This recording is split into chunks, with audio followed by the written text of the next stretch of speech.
Oh. September, ano ngayon? September ano?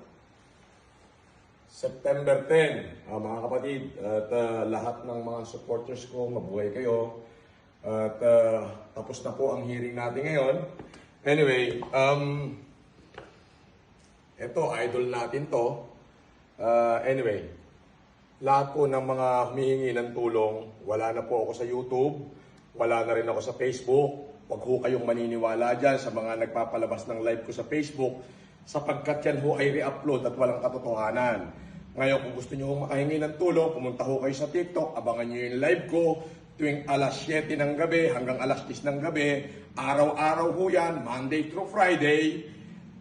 On the spot ho, namimigay ako ng tulong, paakyatin ko kayo. Hanapin nyo lamang po yung aking YouTube, TikTok channel na Francis Leo Marcos.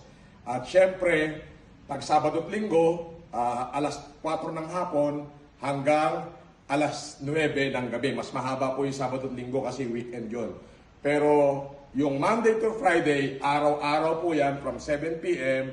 up to 10 p.m. Yun lamang. At syempre, lahat ng followers ko sa YouTube at Facebook, pumunta na kayo sa TikTok sapagkat doon walang pwedeng mang-scam. Madalang yung scam. Okay? Mag-iingat po kayo sa mga nagte-text o tumatawag sa inyo na sasabihin nilang tauhan ko sila. Hindi po yan totoo.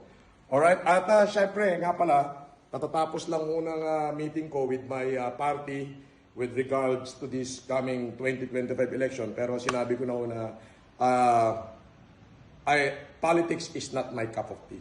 Anyway, maraming salamat po sa lahat ng supporter ko. Mabuhay kayo at ise-celebrate natin yung birthday na to ng September 5 to October 5. Maraming salamat po.